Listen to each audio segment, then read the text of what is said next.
Je vous propose un nouveau tutoriel sur EBP Bâtiment 2015 sur le paramétrage du menu Données.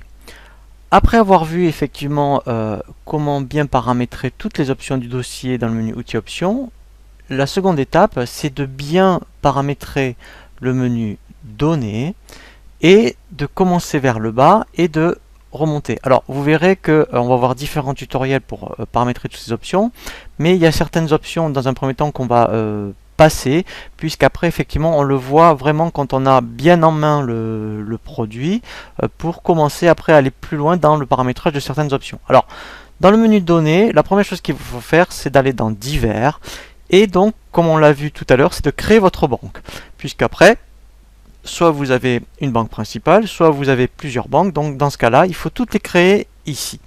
Donc dans le menu banque, donc là il y en a déjà une ici par défaut, mais sinon pour créer une banque, on fait ajouter.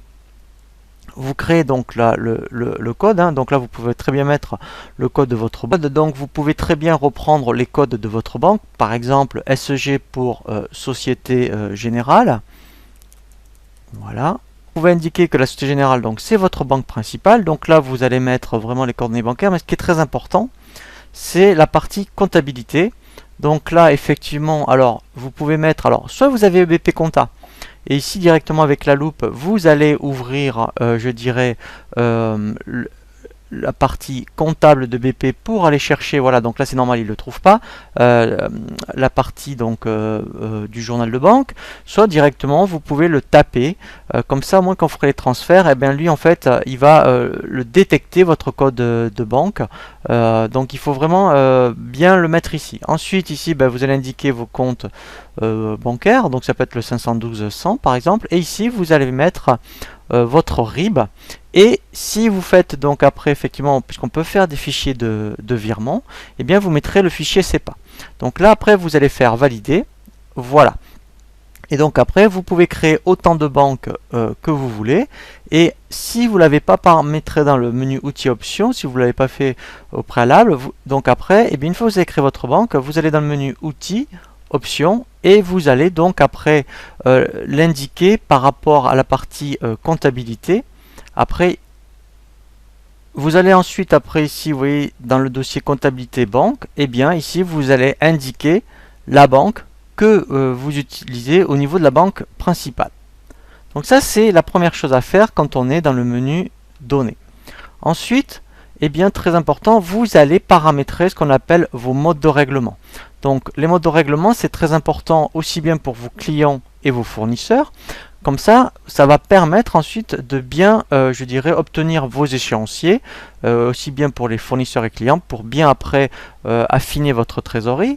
Donc on va faire exprès de créer donc des modes de règlement, mais avec des échéances. Donc par exemple, à chèque à 30 jours fin de mois. Donc pour ça, on fait ajouter. Ici, en code, je mets C pour chèque, 30 par exemple pour 30 jours FM. Et là, je vais mettre en toutes lettres chèque à 30 jours fin de mois. Donc comme ce n'est pas comptant, dans le ici règlement, je vais mettre fin de mois et ici je vais mettre 30 jours.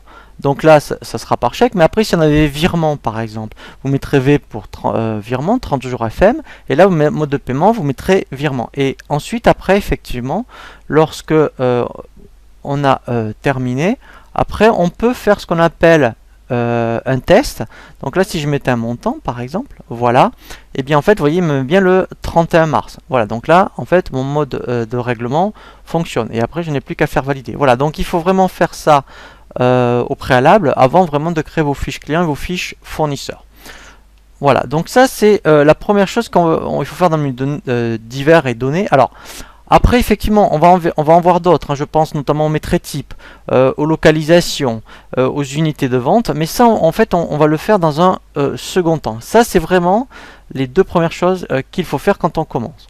Après, effectivement, vous pouvez, alors, dans un premier temps, au moins créer vos salariés. Alors, c'est intéressant de créer les salariés, puisque on verra dans un tutoriel quand on fera des suivis de chantier, notamment quand il y aura de la main d'œuvre, vous pourrez donc affecter les heures au chantier par rapport aux salariés qui sont intervenus, je dirais, Donc, quand on crée un salarié, en fait, donc là, c'est vraiment de l'administratif, hein, mais ce qui est très important, voilà, c'est son taux horaire. Voilà, et ensuite, voilà, donc là, après, alors, on le verra dans un second temps, quand on voit tout ce qui est maintenant CSAV, on peut affecter des plannings.